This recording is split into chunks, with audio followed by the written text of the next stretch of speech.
Tiene la palabra la diputada Araceli Ferreira. Gracias, señora presidenta. Bueno, nosotros acompañamos dictamen de minoría.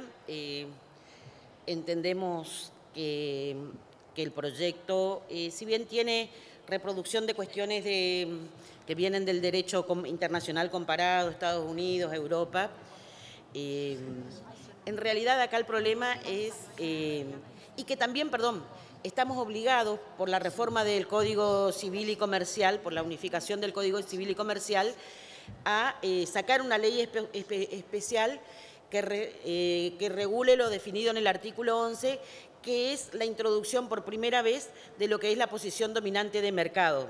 Y estaríamos cumpliendo con esa manda de la constitucionalización también de nuestro derecho privado.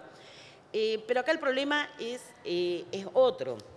Algunos de los déficits de la ley que fueron mencionando los diputados preopinantes, donde vamos a poner al lobo a cuidar el gallinero, digamos. Un gobierno de ceócratas y empresas multinacionales gobernando o desgobernando en favor de sus intereses. No es la primera vez que la Argentina vive una situación como esta.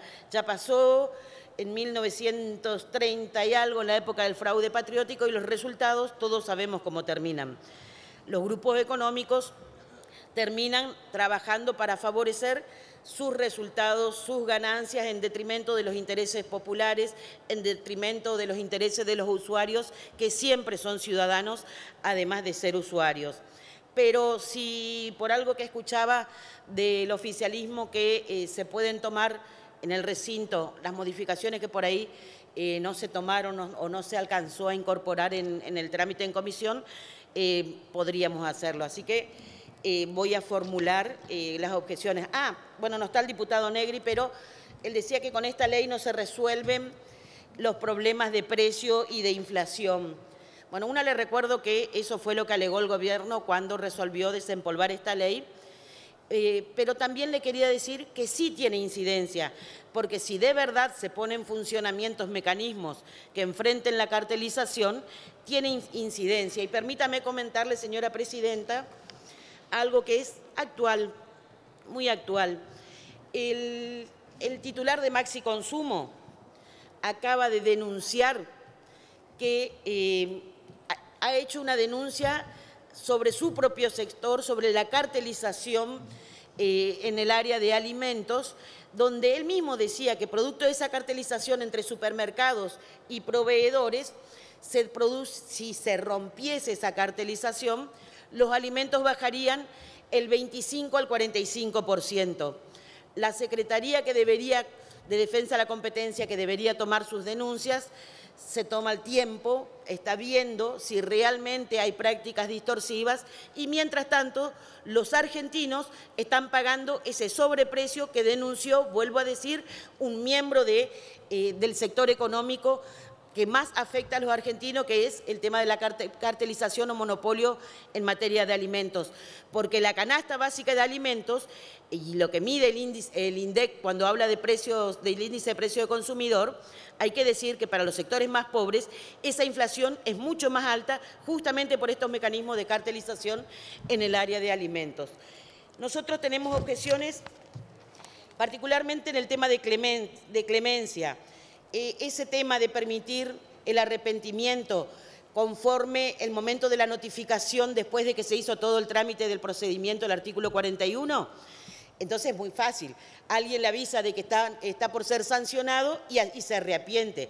El arrepentimiento tiene que ser previo al inicio del sumario y no cuando está próxima a salir la notificación que le dicen que va a ser sancionado. Así que eso necesita indefectiblemente modificación. En el tema del concurso público, saludable que se incorpore al Senado para la elección de la terna, pero como nos pasó con la terna del Defensor del Pueblo, donde ninguna mujer parece que tenía mérito suficiente para la bicameral y se mandó una terna compuesta solo por hombres, ya cuando llega al Senado el momento de selección ya no tiene arreglo. Y acá tenemos que el concurso lo van a hacer conforme lo previsto en el artículo 20, lo va a hacer el abogado de Macri, el abogado personal de Macri, Sánchez Sarabia, porque lo hacen el procurador del Tesoro, lo hace el ministro de la Producción, Cabrera, fundador de la Fundación Pensar, valga la redundancia, una de las usinas ideológicas y electorales del PRO, una Asociación Nacional de Derecho. ¿Perdón, se escucha, señora presidenta? Sí. La Asociación Nacional de Derecho, de la que no tengo tantos antecedentes, pero lo poco que pude relevar. Esa Asociación Nacional de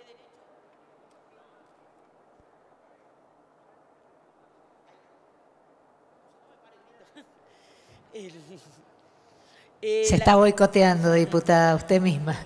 No, yo no hacía nada, se apagaba. Bueno, la Asociación Nacional de Derecho es defensora del 2x1 para los represores y a esa entidad nosotros queremos poner a realizar el concurso público de funcionarios de la democracia. Eso necesita ser cambiado, no solo por la incorporación del Senado para la selección, sino quiénes van a hacer los concursos. También lo decía, creo que fue el diputado Máximo Kirchner, la definición del artículo 5 de qué es posición dominante es de la época de las carretas. Ya ese tipo de definiciones ni siquiera resiste el análisis de un chico de primer año de la Facultad de Derecho o de Ciencias Económicas. O se reponen los artículos como había estado en el proyecto original, o poner un agregado que también incorpore, cuando hay casos de integración vertical o horizontal y el grupo tiene la posibilidad de afectar la viabilidad económica de otras empresas. Eso tiene que ser modificado el artículo 5. No se está escuchando, perdón, Araceli. Acá está prendida la luz. Bueno. ¿Me acerco más? No, el artículo 5 necesariamente debe ser...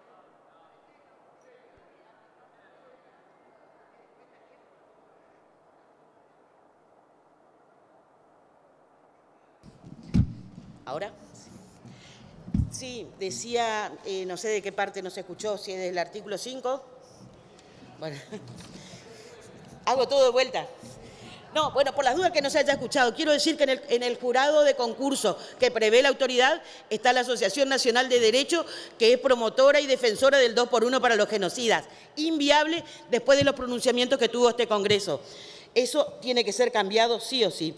Y en el artículo 5, como le decía, es una definición demasiado vetusta de lo que es posición dominante. Ni siquiera eso se está enseñando hoy en las facultades. Tiene que o reponerse el proyecto original con el porcentaje o buscarse una nueva redacción, porque hay otros supuestos, como los casos de integración vertical, horizontal, donde se puede afectar por esa integración la viabilidad económica de otros empresarios, de otras empresas o grupos. Si eso va a ser considerado, podemos repasar nuestra posición, pero caso contrario, es demasiado grave tanto el problema de la falta de transparencia y la superposición de órganos con una enorme creación de cargos, que como decía el diputado Bocio, otra vez EUMA va a estar asentado en Capital Federal sin posibilidades de que las provincias, o mejor dicho, obligándonos a las provincias a venir a tramitar acá lo que son problemas de nuestras jurisdicciones, porque no permite una concertación o acuerdo con las provincias y municipios. Lo que dice la ley es que nos pueden mandar delegados a las provincias y municipios, que son dos lugares distintos que violan claramente el federalismo en la Argentina. Así que, vuelvo a decir, si se hacen estas modificaciones podremos creer que el zorro tiene ganas de empezar a cambiar algunas prácticas, lo que es difícil, pero que los ciudadanos, usuarios, no son la gallina del gallinero para que vengan los Macri, los Aranguren, los dueños del poder económico de este país, a que tengamos por esta ley el blanqueo de sus pretensiones. Muchas gracias, señora presidenta. Gracias, diputada Ferreira.